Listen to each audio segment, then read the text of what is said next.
بسم الله الرحمن الرحيم. Wahlul 'uqdatam min lisani yafqahu qawli wa ba'du. Hadratul karamin jamaah salat subuh rahimakumullah, marilah kita mulai pengajian di Ahad pagi ini dengan bacaan Ummul Kitab. Setelah kita berdoa kepada Allah Subhanahu wa taala, mudah-mudahan kita senantiasa diberikan taufik wal afiyah, diberikan kesempatan untuk terus talabul ilmi, bagian dari ibadah kita kepada Allah Subhanahu wa taala, diberikan ilmu yang bermanfaat, maslahah fid dini wad dunya wal akhirah. Al-Fatihah. A'udzu billahi rajim. Bismillahirrahmanirrahim. Alhamdulillahirabbil alamin. Ar-Rahmanir-Rahim. Maliki yaumiddin. Iyyaka na'budu wa iyyaka nasta'in. Ihdinas siratal mustaqim.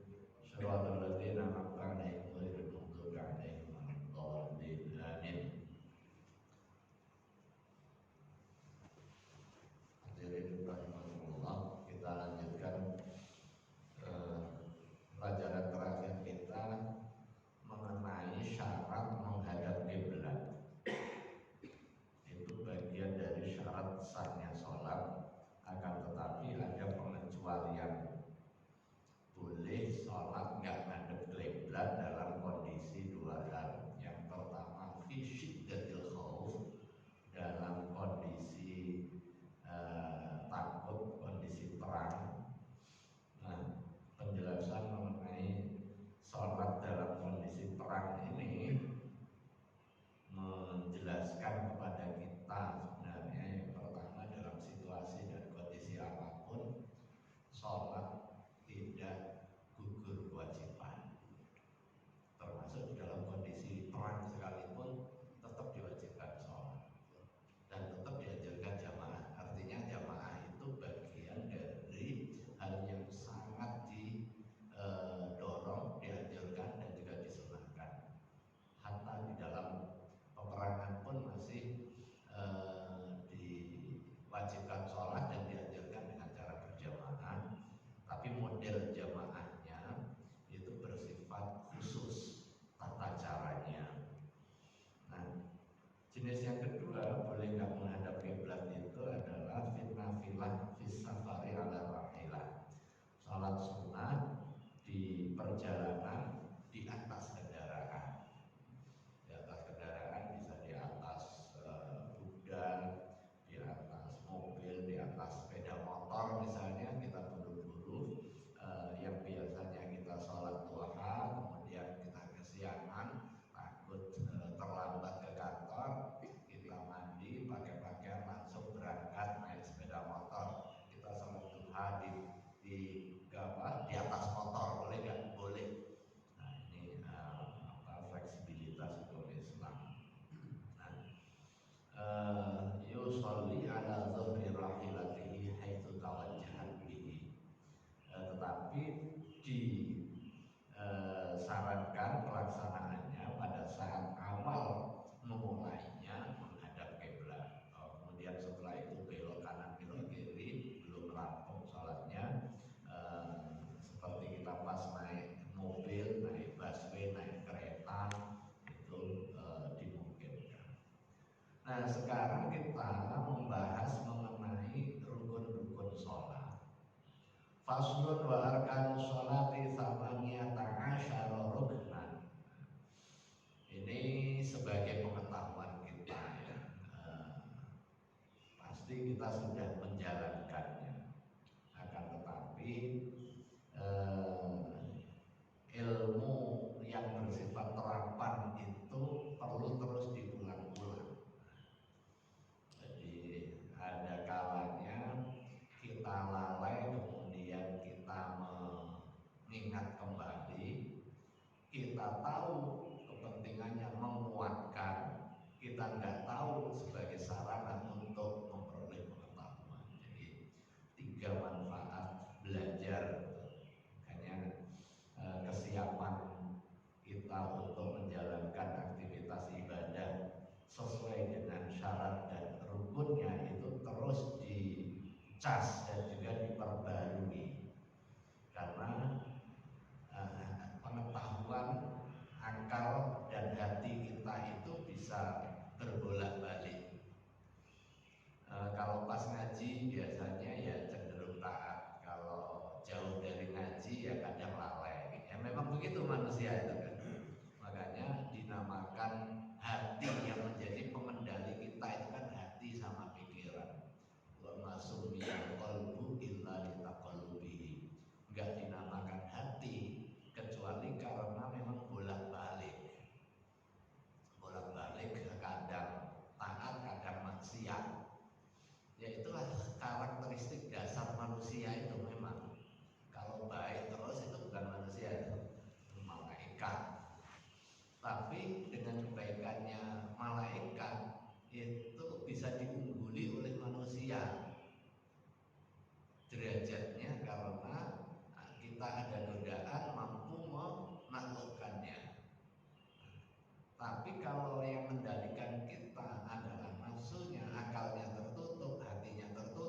Arkanus sholati dan rukun-rukun sholat samaniyata asyrata rukunan ada 18. An-niyatu yang pertama niat. Nah, ini yang membedakan antara aktivitas ibadah dengan non ibadah. Sama-sama gerakannya, kalau minus niat maka dia akan berkonsekuensi dan juga berdampak yang berbeda. Ada dua jenis ibadah di dalam Islam, ibadah mahdoh, ibadah ghairul mahdoh. Ini secara garis besar. Ibadah mahdoh itu adalah ibadah yang relasinya sangat-sangat personal, hubungan kita dengan Allah Subhanahu wa taala sebagai wujud dan cermin ketaatan kita kepada Allah. Maka pelaksanaannya harus mengikuti ketentuan yang sudah digariskan, dicontohkan dan juga diajarkan oleh syariat. Dan yang kedua, dia harus dimotivasi oleh niat. Niat ibadah lillah. Kalau dia sholat nggak pakai niat, niatnya pengen sehat, dia bisa jadi sehat, tetapi tidak terpenuhi kewajiban dia sebagai muslim untuk melaksanakan sholat. Nah, yang kedua, ibadah ghairul mahdoh, ibadah aktivitas keagamaan yang dimensinya adalah urusan sosial kemasyarakatan. Nah, ini nggak perlu niat, tetapi orientasinya pada hasil, pada result. Hasilnya gimana hasilnya? Misalnya kita bayar utang, itu kan bagian dari kewajiban syar'i. Orang utangin itu boleh, bahkan bisa sunnah muakkadah karena bagian dari menolong orang yang membutuhkan. Dan umumnya orang hutang itu adalah orang butuh, maka dorongan dan anjuran untuk ngutangin orang itu terkait dengan dalil umum mengenai anjuran menolong orang yang membutuhkan. Tapi membayar hutang menjadi kewajiban syar'i. Nah, kalau pas bayar nggak perlu niat juga nggak apa-apa. Niatnya sedekah, ya, pokoknya niat sedekah. Padahal itu ya bayar hutang, ya nggak apa-apa. Bukan berarti itu hilang kewajiban atau tidak terpenuhi dulu kewajiban syar'inya kalau tidak diniatkan. Terus mencuci pakaian, nah itu kan terkait dengan ada atau tidak adanya najis. Diniatkan atau tidak diniatkan dalam aktivitas mencucinya, asal terpenuhi mekanisme pensucian secara syar'i, maka itu sudah dianggap cukup. Makanya kalau yang pertama tadi dipersyaratkan dia muslim, sholat syaratnya harus Islam. Kalau mencuci pakaian nggak harus. Kalau dicucikan oleh orang yang non muslim, asal terpenuhi syarat dan juga tata cara mensucikan secara syar'i, itu boleh dan juga dianggap cukup. Tetapi ada dimensi yang kelihatannya sosial, pada hakikatnya adalah urusan yang sangat dekat dengan ibadah mahdoh. Misalnya apa?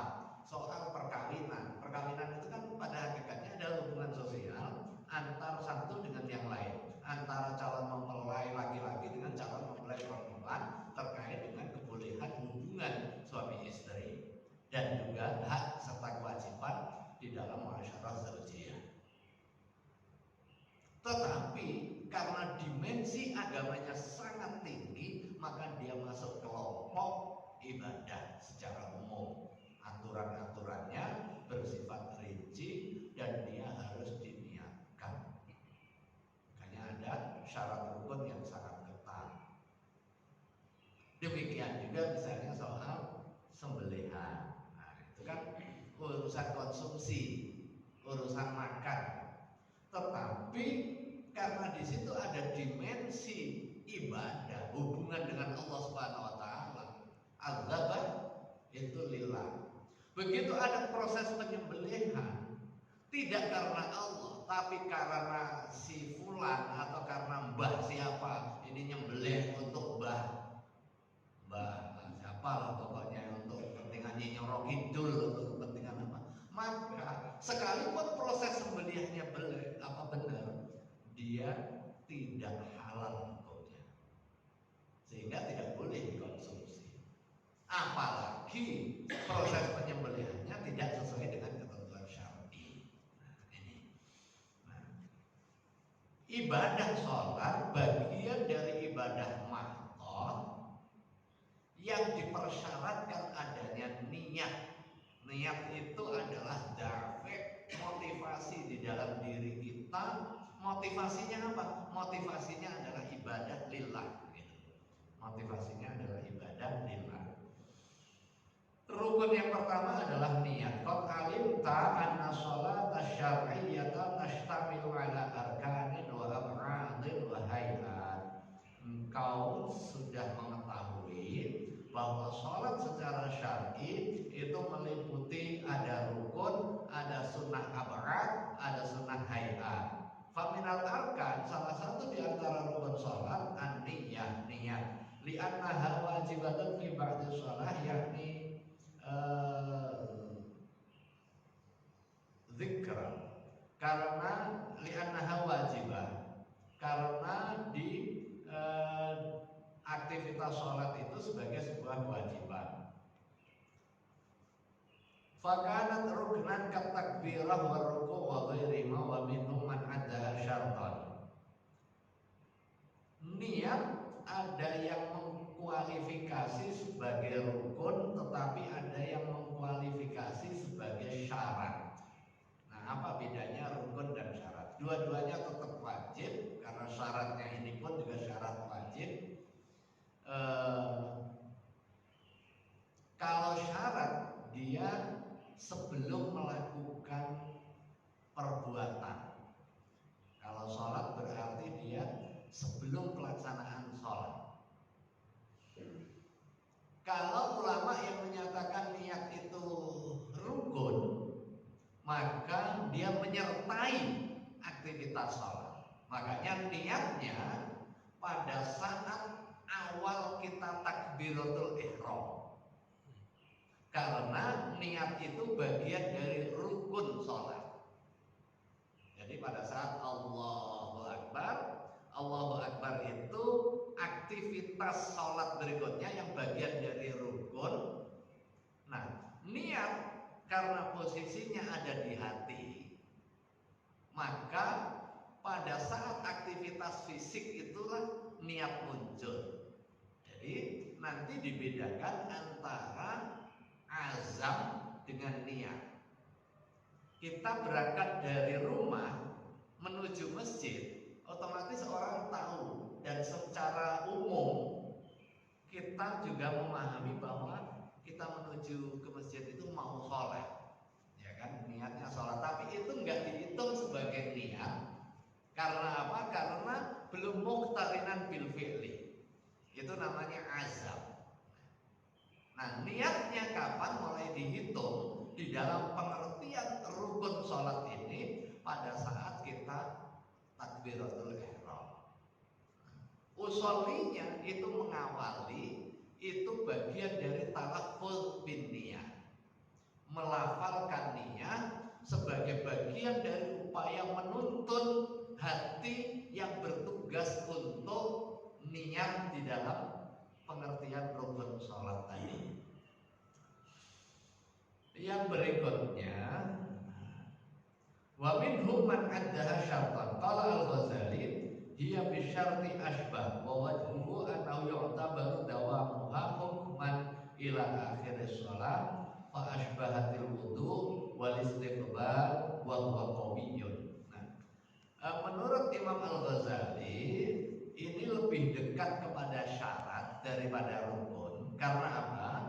Karena model karakteristiknya bahwa annahu yu'tabaru dawamu man ila akhir sholat. Posisi niat itu berlaku sepanjang awal pelaksanaan sholat sampai akhir pelaksanaan sholat. Jadi niat sholat, setelah itu dalam proses pelaksanaan ibadah sholat nggak boleh dia ubah niat. Nah, kira-kira begitu. Begitu dia rakaat kedua niat keluar dari sholat, sekalipun masih di dalam aktivitas sholat, dia batal sholatnya. Dengan demikian, menurut Imam Ghazali ini, dia lebih dekat sebagai syarat, sebagaimana adanya wudhu. Wudhu itu adalah syarat sahnya sholat, bersuci dari hadas dan juga najis. Keberadaan bersuci itu bukan hanya di awalnya pas wudhu, tetapi mulai dari awal pelaksanaan sampai akhir pelaksanaan harus suci dari hadas dan najis. Begitu kita wudhu, di tengah perjalanan ibadah sholat kemudian kita batal, maka sholatnya batal. Sekalipun yang suci itu mayoritas. Kalau sholat zuhur 4 rakaat, itu di rakaat keempat batalnya, bukan berarti dianggap ini mayoritasnya sudah suci, maka ya sudah dianggap sah. Enggak. Jadi yang dituntut adalah secara keseluruhan mulai awal hingga akhir. Fa'ashbahat al-wudu wal istiqbal, dan juga menghadap kiblat itu sebagai syarat sahnya. Menghadap kiblat dalam kondisi normal